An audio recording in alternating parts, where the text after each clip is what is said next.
magnificent men in their flying machines. They go up to the upper, they go down to the down. They enchant all the ladies and steal all the scenes with their up to the upper and their down to the down. Up, down, flying around, looping the loop and defying the ground.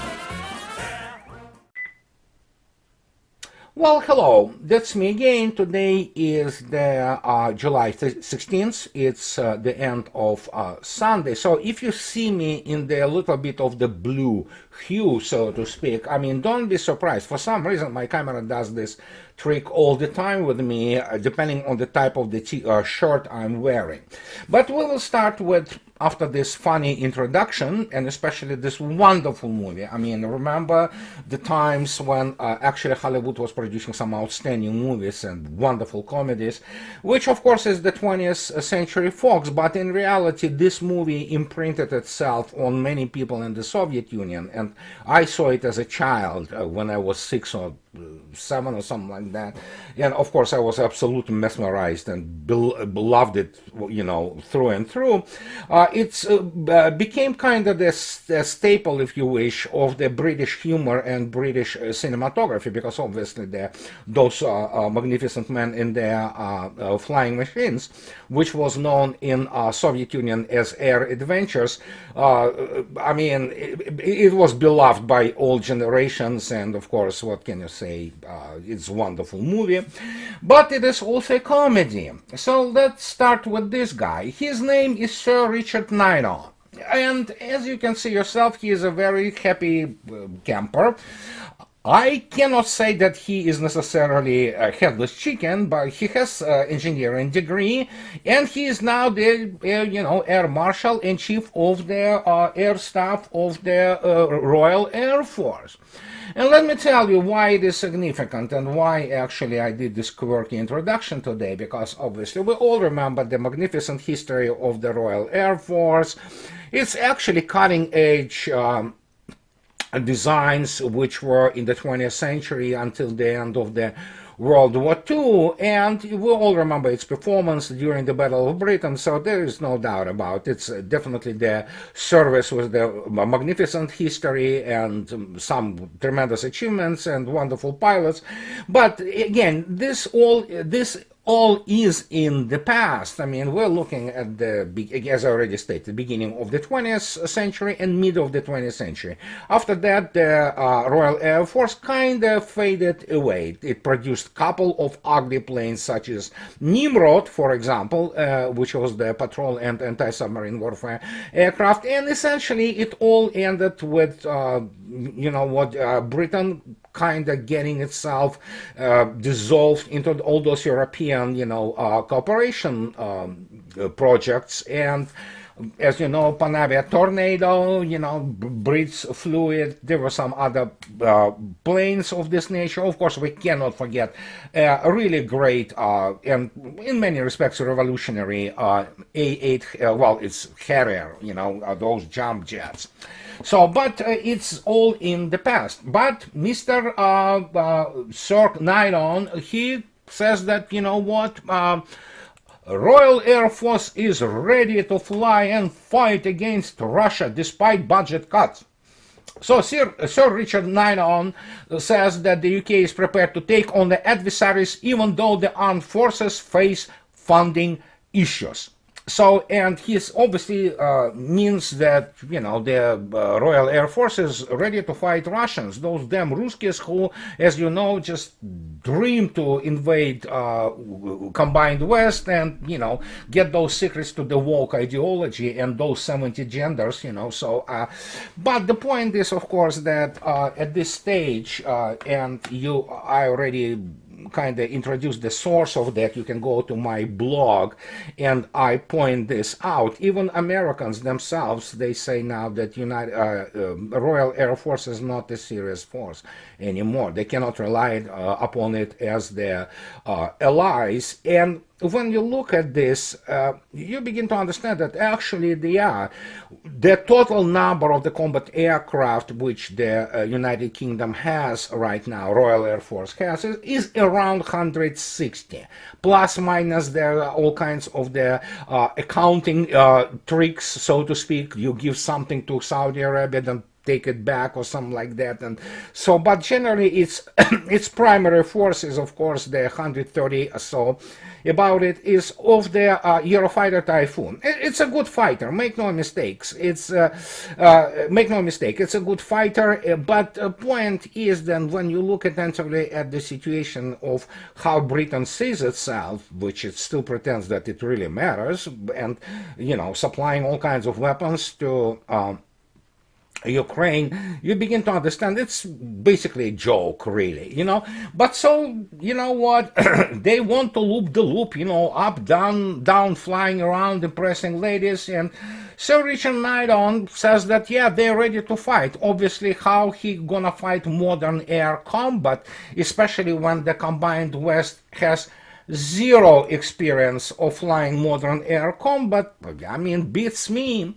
But to understand what I'm talking about and to illustrate the whole issue of this modern air combat, we have to go and actually take a look at, let's kind of fast back to 1991 and look at the, of course, Gulf War, which is the yardstick by which basically Western NATO militaries killed themselves, pretending that they are so super duper, beating the crap out of the kid, 6-year-old kid in the sandbox somewhere. But, I'm talking about Iraqi, of course, but here it is.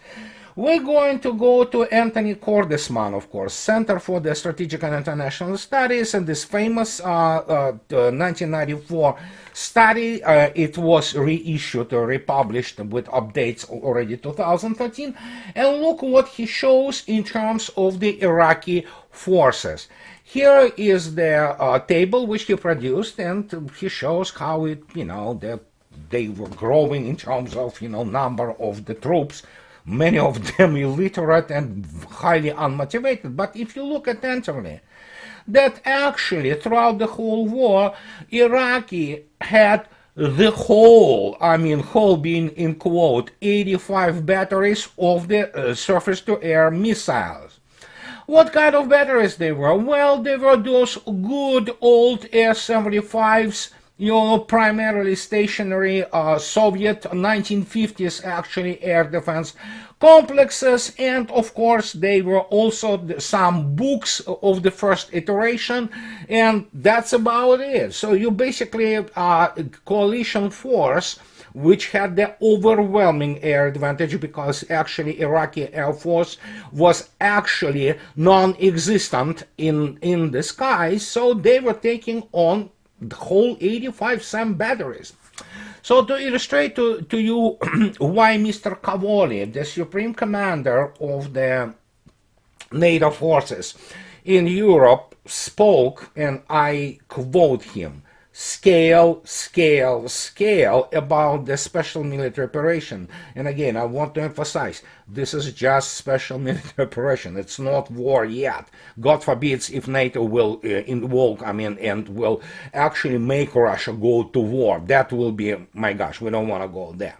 But it's special military operation. So let's take a look at what we have for yesterday. And this is a report by Russian Defense Ministry, and it is very conservative. I stress this. Those are very conservative in defining the and stating the both KIAs of the armed forces of Ukraine and equipment. But if you take a look at which is the upper row, it was yesterday, you have that Russian Air Force and Air Defense actually annihilated 455 fixed-wing aircraft, 242 helicopters, 5,015. Today it's more because Russia repulsed again the attack on Sevastopol. And look at this thingy in the red frame. It's 426 surface-to-air missile complexes. 426 SAMs so far. And let me tell you, those not your good old S-75s. No, we're talking about S-300s. And of course, we're talking about NASAMS, we're talking about Patriots, we're talking about other batch of the Western air defense systems. And then when you look at this, wow, so can you compare now what it was to fly essentially in the unchallenged environment in Iraq?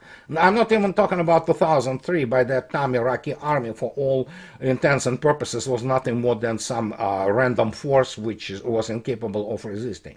But when you look at this, wow, yeah, the whole 85 ancient SAM batteries and 426 things, including, well, those still very viable and very, dangerous S-300s, Book M2s, no less, and of course, as I already stated, Patriots PAC-3, NASAMS, Iris, what have you. So do you feel the difference? Do you sense this difference? How to really judge it? Because as I already stated, real war doesn't tolerate this garbage in, garbage out. Real war really requires a solid, verifiable information and data sets which allow you to develop some solutions and technological solutions, of course, which NATO, including the United States, never had. They believed that they were that good. They were not.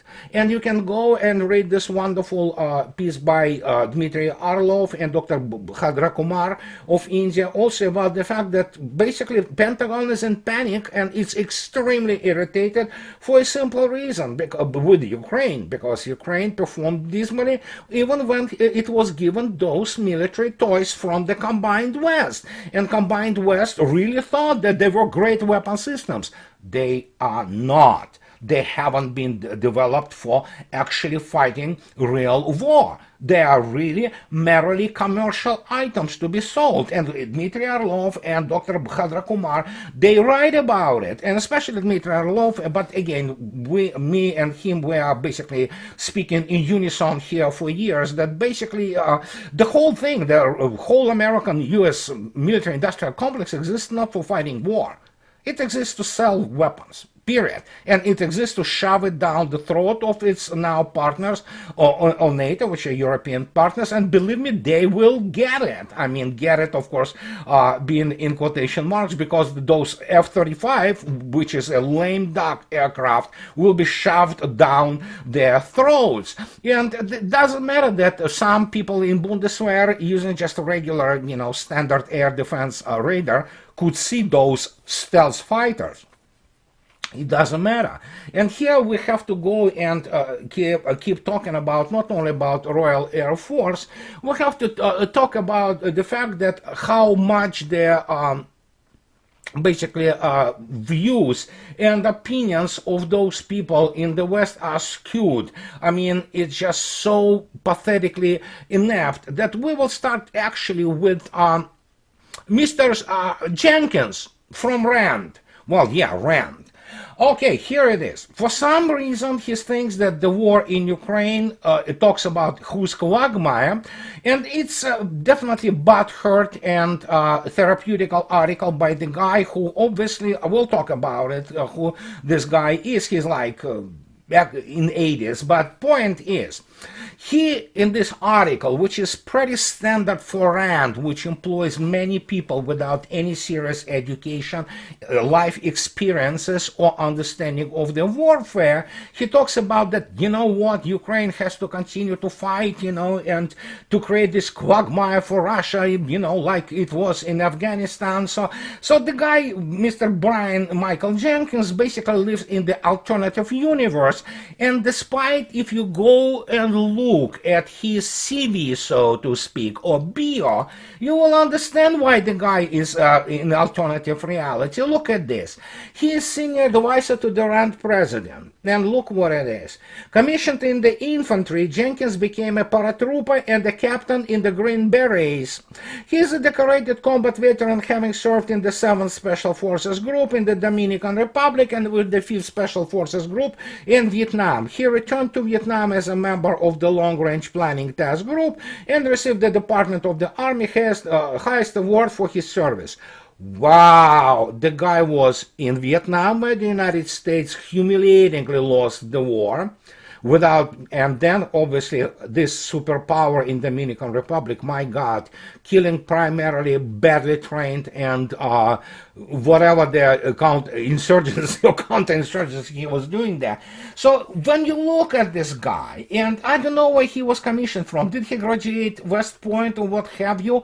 Let me put it this way, I am ready to, he will not debate me, none of them will, but this senior advisor to the then president with his Masters of Arts in History from the University of California and BA in Fine Arts from the University of California, Los Angeles, will not be able to debate me on anything Russia related. He has absolutely no clue what he is talking about, as most people in RAND. They are absolutely, they live on this steady diet of the American military exceptionalism, which in reality is nothing more than malarkey.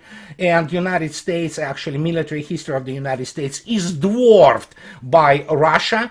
And when you look at this, it's just, yeah, what do you expect in this case? And if you go, for example, to other guys from Defense Intelligence Agency, look at this. Yesterday they stated that, well, fighting in Ukraine has reached a bit of the stalemate. U.S. Defense Intelligence Agency Chief of Staff John Kirchhofer told a conference in Washington Thursday. His assessment of Ukraine's chances is considerably gloomier than that of other Biden administration officials.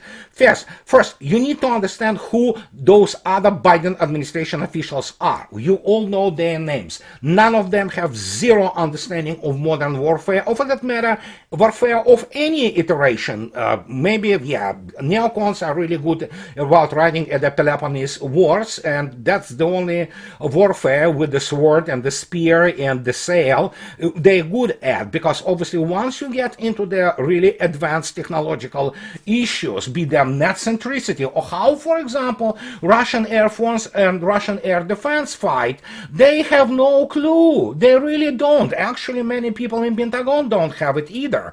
And so, so the guy, I mean, this says that certainly we are at a bit of stalemate. Well, let me translate it to the normal human language. No, it's not a bit of a stalemate, it's just grudging admission that, well, and we already know that Ukrainian counteroffensive is a catastrophe. To demonstrate to you, for yesterday, let's say I take a look at the aggregate number, and this is just for the July. We already have 10,300 KIAs. So, and if you look at entry and you add 26,000 plus killed in June from the June 4th, so add this together, so what do you have? You have around 37,000 KIAs alone in the last month and a half, and we're not talking about the humiliation of all this NATO and Western operational concepts and, you know, those operational planning, which is like, I don't even know how really to judge this anymore. It is ridiculous. And then you have those guys looping the loop, you know, up and down, flying around, you know, and they need to somehow live with the consequences of all that because they planned that. They wanted it. Russia didn't want that. Russia issued the ultimatum, so to speak, in December 2021, where it states clearly what Russia wanted to accomplish with NATO. NATO decided that they are really great. They're not. They never were. And as I already stated, anybody with any half-brain, they noticed it, that they basically humiliated themselves with all their weapon systems.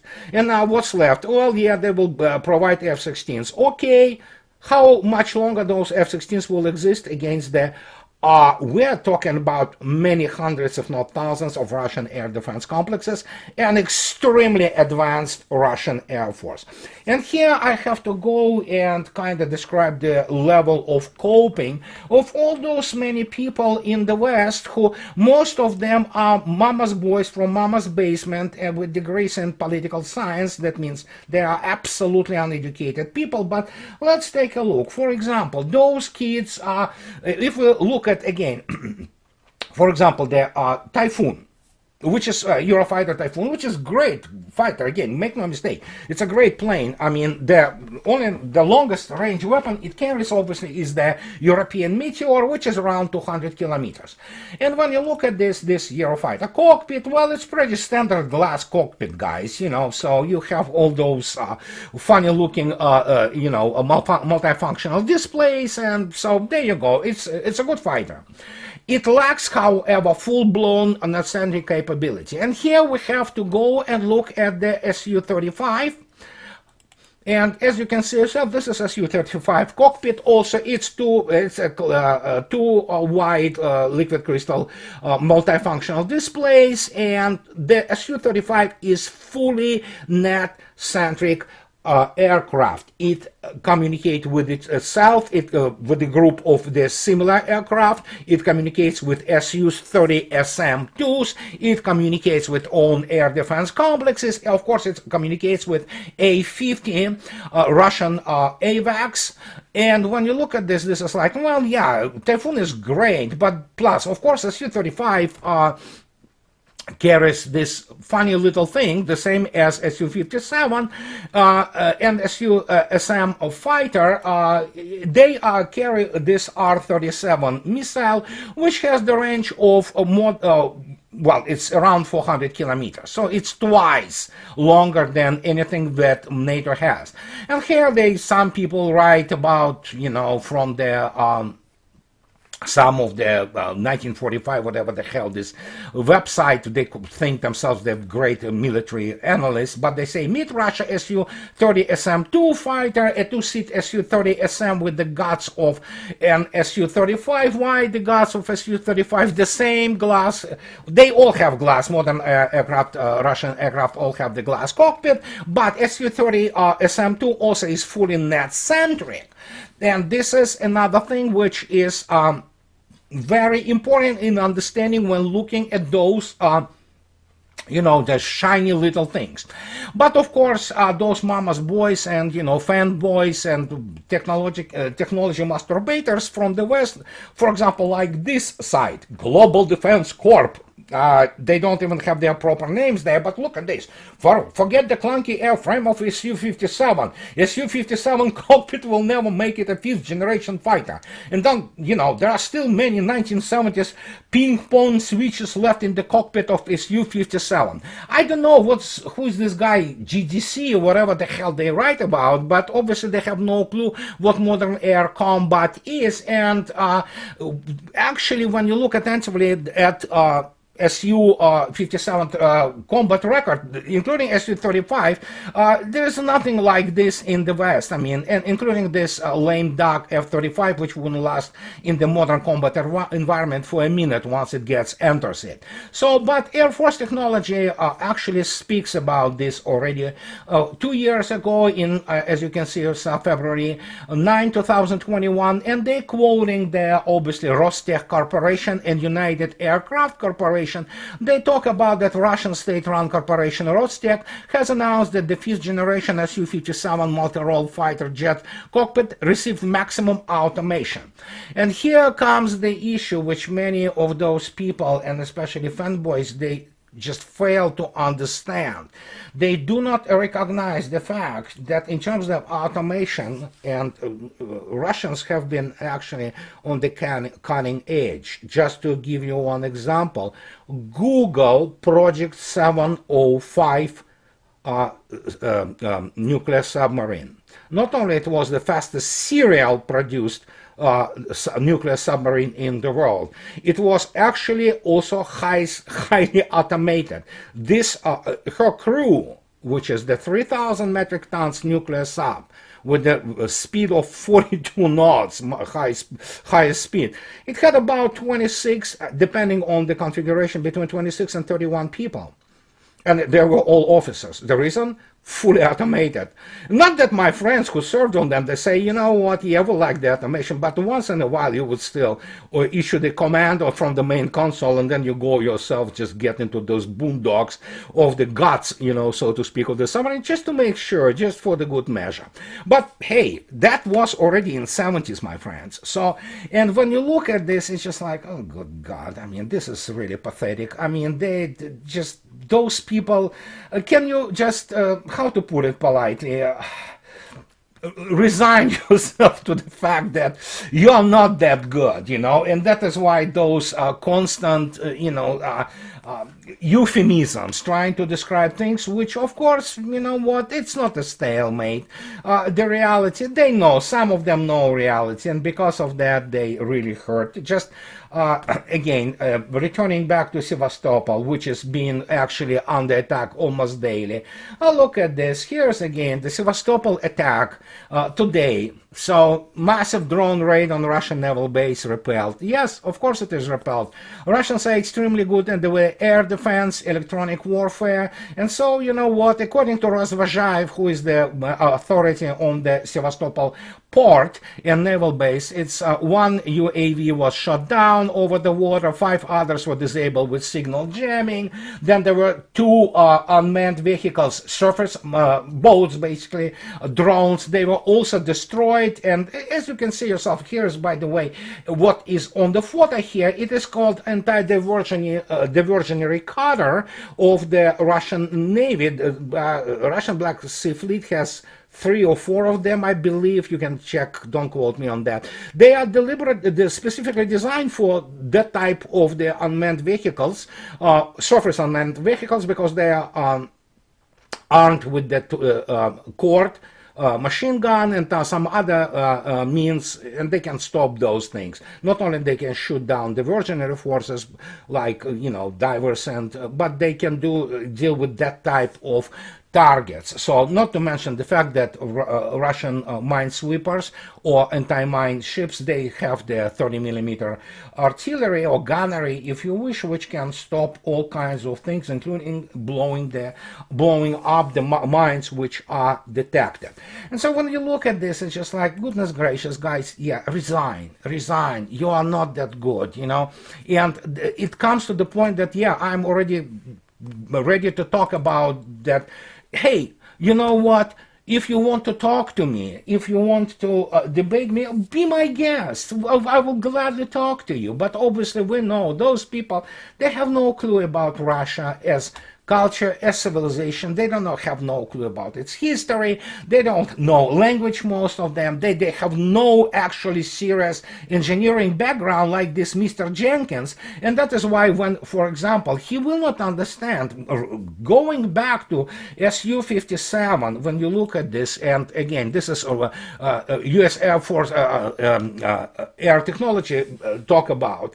This is how Su-57 flies. And this is the Nikita Dorofeyev told the magazine, theoretically the pilot, after taking off and before the landing approach, may not fly at all, but search and attack targets. Moreover, this process is also sufficiently automated. So when you look at this, just, you know what, did any Western aircraft face anything like Russian air defense? No. The only thing they faced, you saw yourself, 85 ancient SAM batteries, easily jammable, of the Iraqi air defense forces in 1990. So, wow, what a combat record. And now they look at the combat record of Russian not only air defense, but air force, which, as you already saw, wiped out more than 700 plus aircraft, not to speak about other kinds of the drones and all that. And what do they even have to offer? What kind of the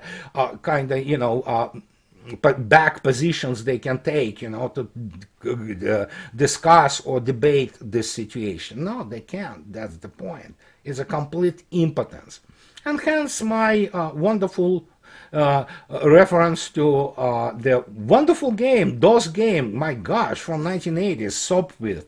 I loved, flying it at that time. It was funny, and I flew it at the monochrome monitor. It was fun. So, but yeah, this is what they have, and let them loop the loop, because that's the only thing which left for them. And this is what I wanted to tell you today, guys. And as always, those who like what I do, please subscribe to my channel. And those who can afford, please support me, on Patreon, or buy me a coffee too. And what can I say? Have the nice rest of your weekend, and happy Monday coming. So I'll talk to you later, guys. Bye-bye.